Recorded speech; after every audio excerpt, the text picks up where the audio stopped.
All right, so this is going to be my review of Incredible Hulk, City of Idols.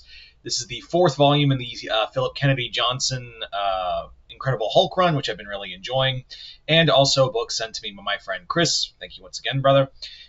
And yeah, so reason being is because of why I've been doing like this slew of Marvel books for a bit is because Chris is currently sending me all the he's doing the DC haul right now, and I figured I would whittle down some of the Marvel books before he went back to the Marvel haul.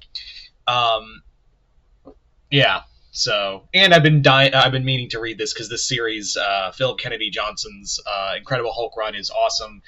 Like I've talked about before. It's a great horror series, and it's been a solid it's been a solid storyline and a great actual success. And not to say Donny Cates's run was bad or anything, but but sadly he wasn't able to finish his run, and the path that was taken was bizarre.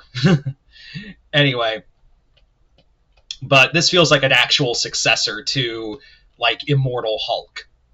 So anyway, so this volume follows Hulk after the events where his human companion Charlie had died, and now Hulk has got, Banner has convinced Hulk to go save Charlie and bring her back, in to basically bring her back in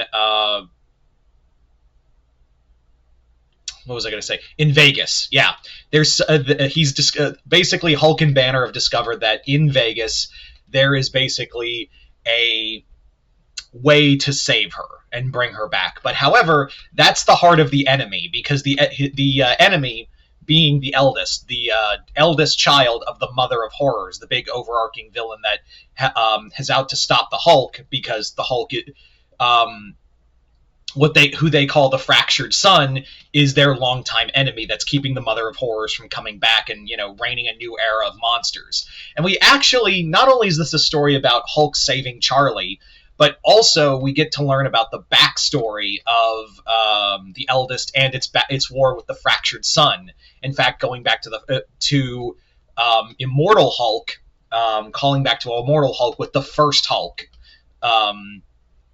Inkandu, who is known as the Living Bull and actually has ties to Gilgamesh. So we get a two-part story of like the first battle between the Eldest and the first Hulk. We also get the backstory of what the Mother of Horrors, a little more about the Mother of Horrors. We get to learn so much about this era of of the Hulk, and we get to learn so much more about it. I also really like, because the way that how Charlie's going to be resurrected is through the first of the Eldest's children, which is the mother of Skinwalkers. The first werewolf, essentially, Lycana. And yes, if you're wondering, no, Jack Russell, aka Werewolf by Night, does not show up in this arc, but he will play a part in the next one. This actually plays into the whole storyline of what Charlie wanted, which was to be a monster like Hulk. And I find that really cool that since Charlie has been following Hulk around, and after the death of her abusive father and everything else, all she's wanted was the power to protect herself and the power to save herself from the evils of the world. And she believed being with the Hulk was the smart idea here.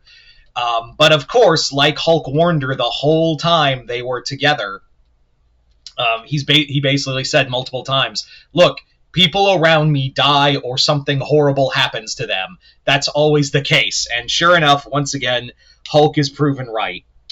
I also really like, just again, this comic continues to be and I actually did an interview on this, and you can check it out on this channel.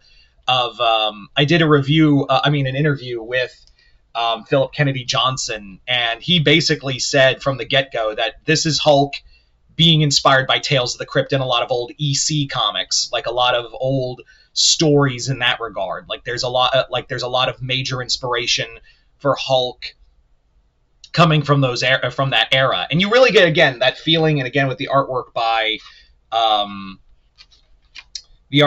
Danny Earls and Nick Klein. It's let me show you like a perfect example of how that all plays out, like just to give you a taste.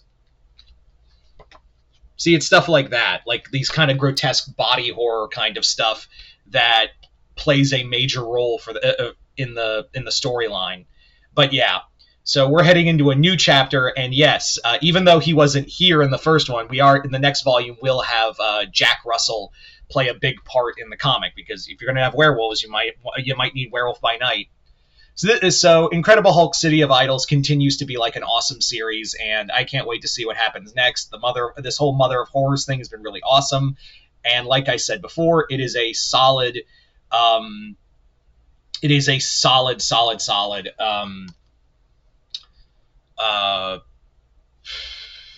continuation. There's the word. God, I'm so out of it.